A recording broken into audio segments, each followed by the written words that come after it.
Good afternoon, everyone. I'm Angie Hamilton. I'm the Executive Director of Families for Addiction Recovery. I'd like to welcome you and thank you for coming to Recovery Day Toronto 2020. We're going to start with a inspiring recorded message from Mayor John Tory, and then we will continue on to listen to Chris Cull and Annie McCullough tell their stories of their journey to recovery. And so right now, I'm going to turn it over to Mayor Tory.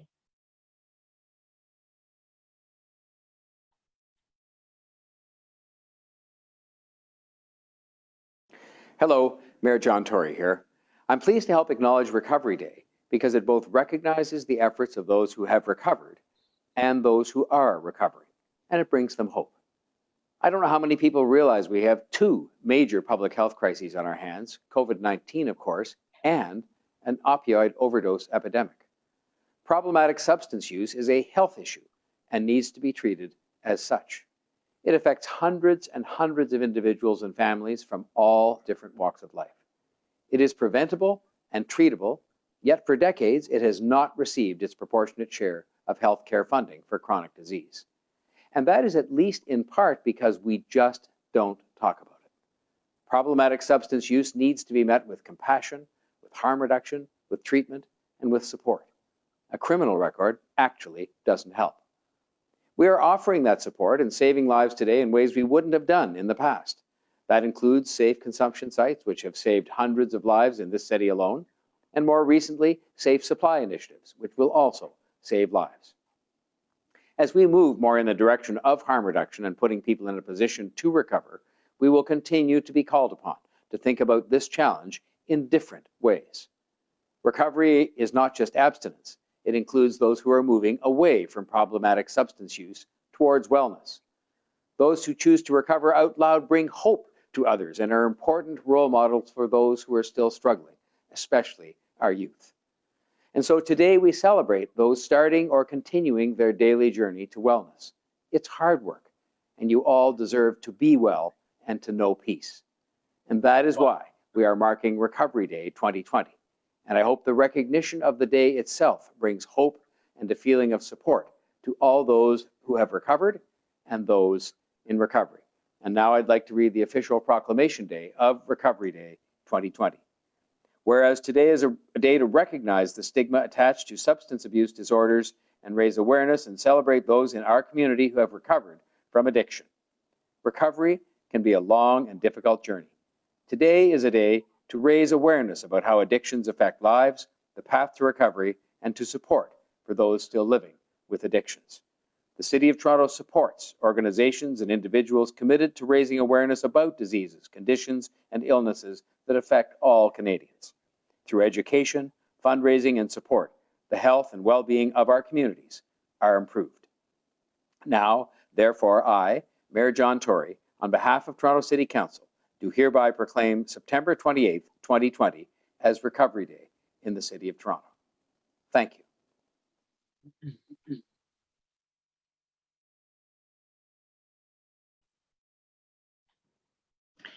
Thank you, Mayor Tory, for your continued support for our community. We greatly appreciate it.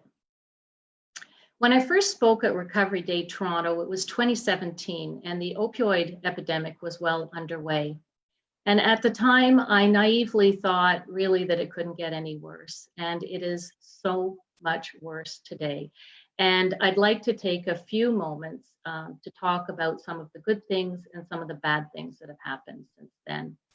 On the plus side, we have rapid access addiction medicine clinics throughout Ontario now. They are wonderful. Anybody who wants to start their journey to recovery, I recommend you visit one.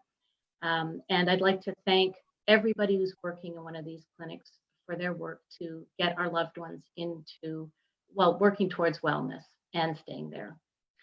Similarly, overdose prevention sites and supervised consumption sites.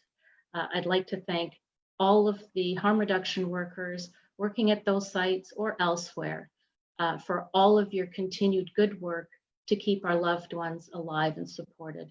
We so appreciate it. Our community has been deeply harmed by our federal and provincial governments not heeding the advice of our public health officials with respect to the opioid overdose epidemic.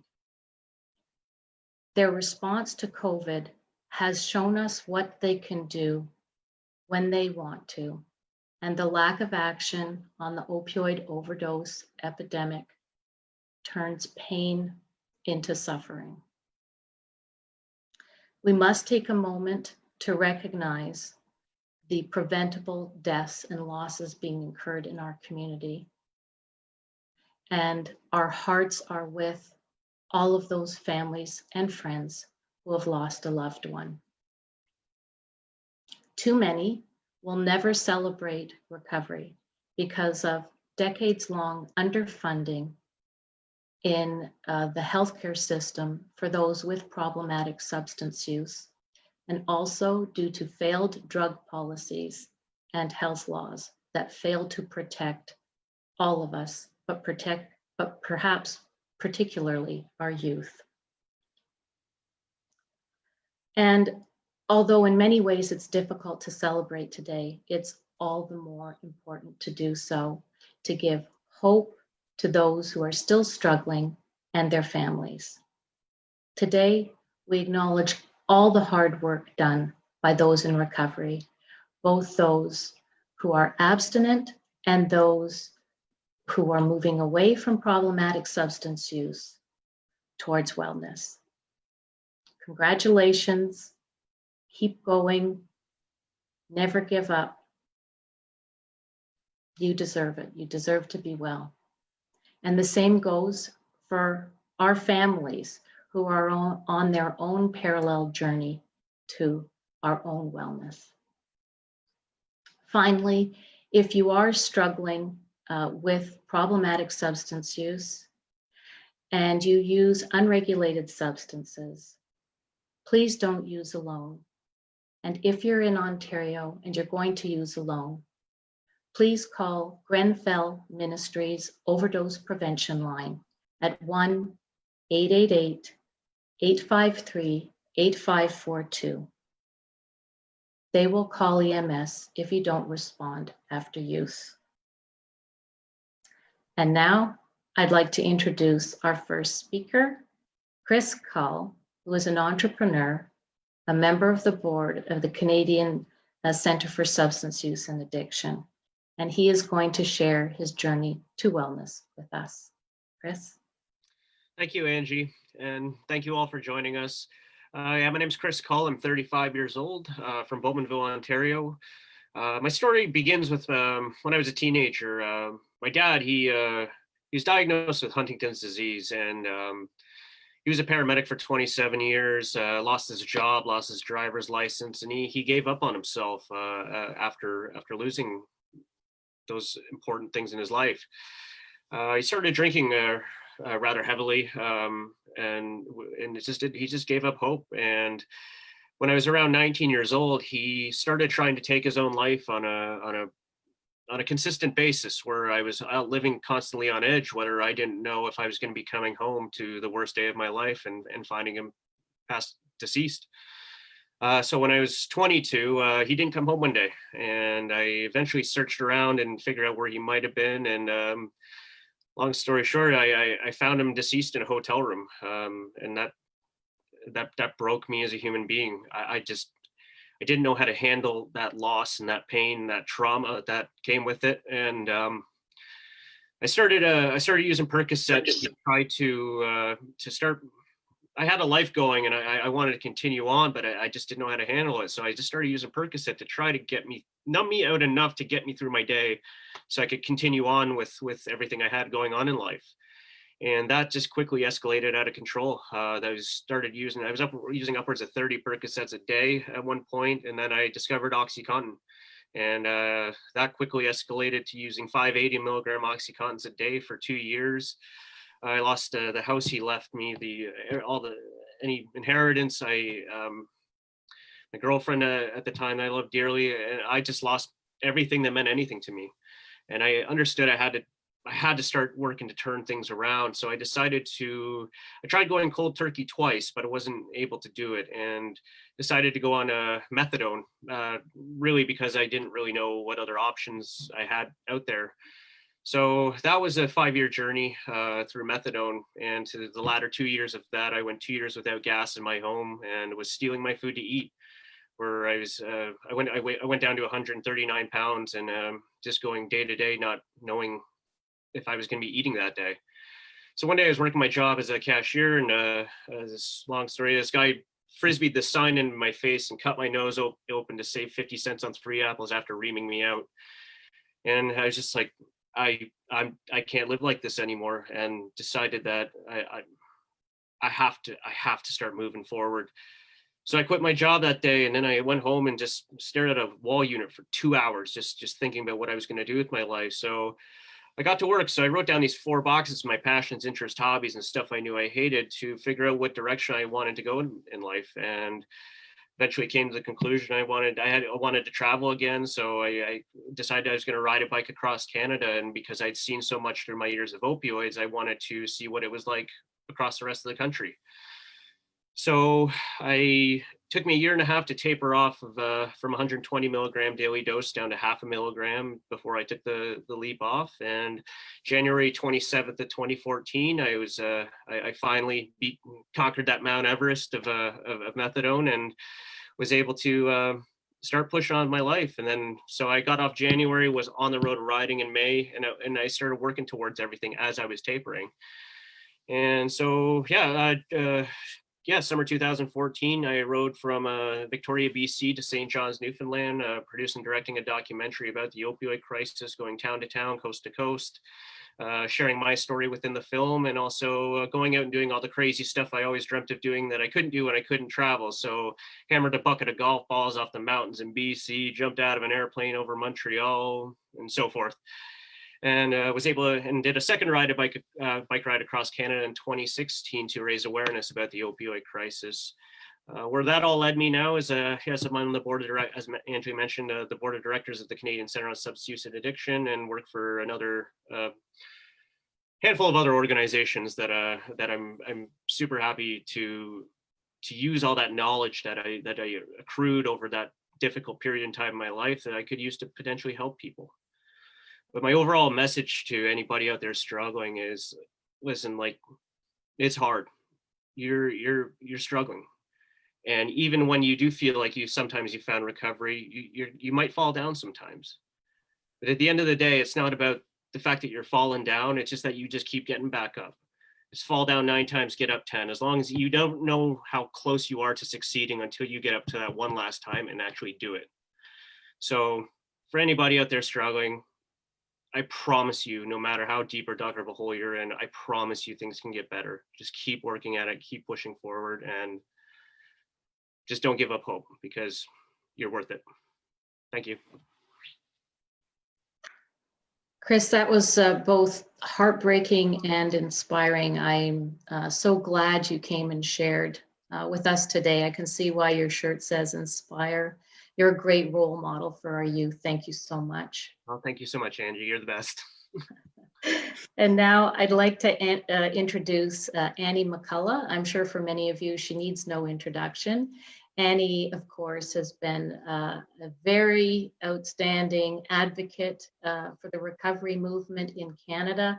So she's a recovery advocate and coach, and of course, the executive director of Faces and Voices of Recovery Canada. Annie?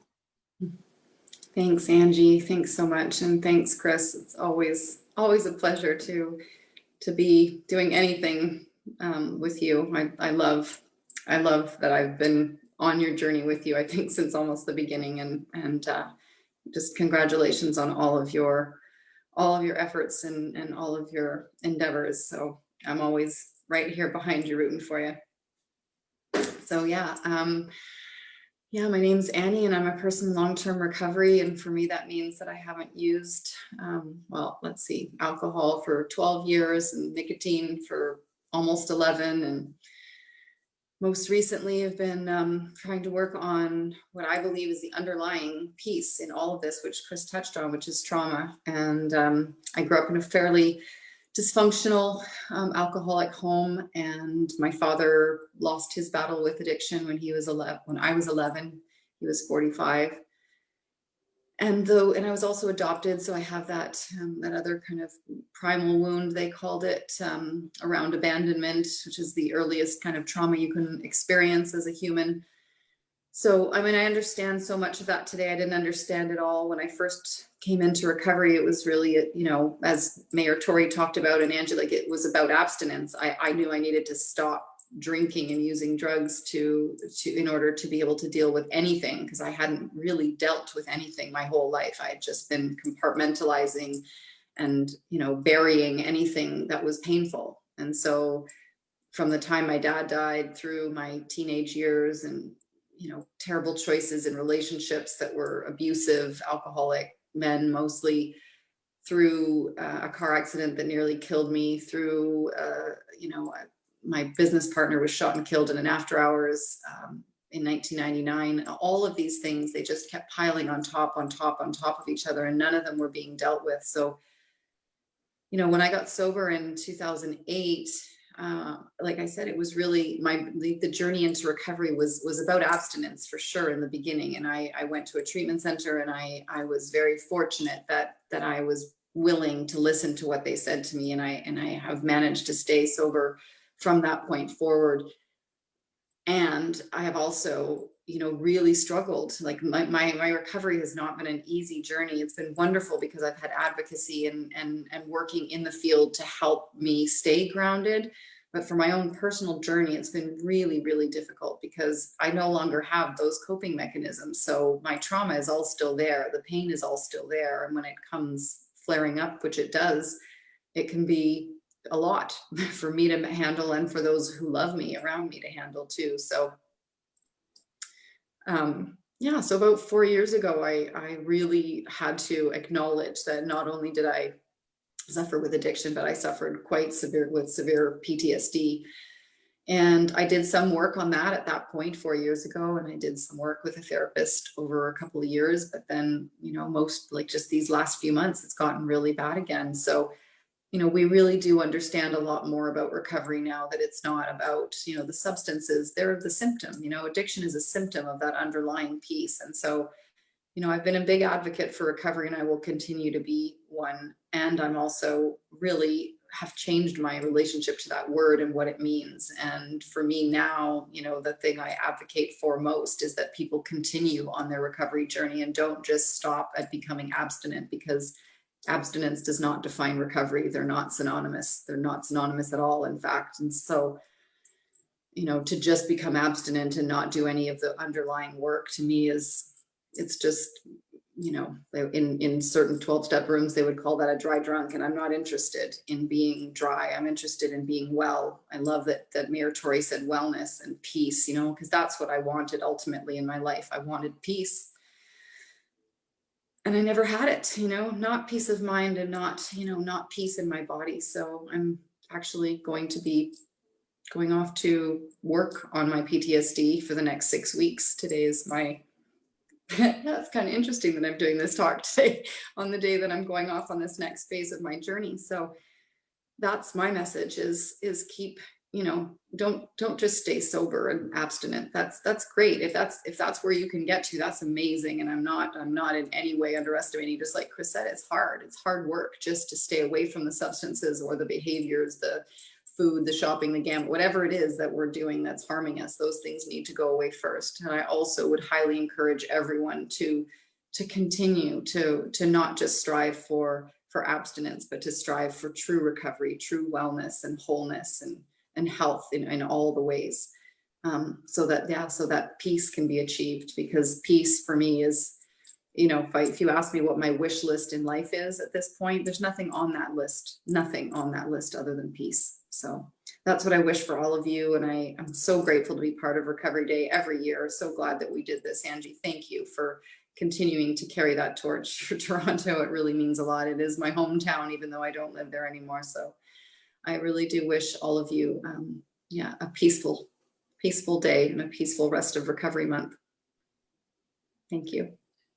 Annie, thank you so much. I always learn when I listen to you, and I'm grateful for your participation today and for sharing that you're about to embark on another journey.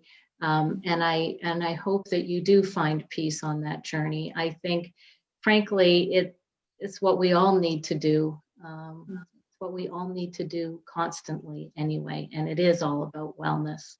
So thank you for driving home that it's not about abstinence, but about wellness. I think that's something that's really going to resonate with a lot of people. Yeah, and I'm so grateful that you and Chris are in recovery, working towards wellness, because we need you, and you're a great advocate for our community. So best of luck, and thank you so much. I do have one quick announcement before we go. Families for Addiction Recovery tomorrow is launching a support line for families who have loved ones struggling with problematic substance use. It will be open Monday to Friday, 1 to 3 Eastern Standard Time. The number is 1-855-377-6677, extension 207. And that information is also on our website, because I don't expect you're going to remember that. And finally, I would like to say thank you so much to Matt Reed. Without his urgent assistance, this virtual event never would have happened. Matt, you're awesome. Thank you so much. And thank you to all of you for joining us today. And I'm really hopeful and look forward to seeing you in person next year for Recovery Day Toronto 2021. Thank you all for joining us. Thank you, Chris. Thank you, Annie. Take care. Bye-bye.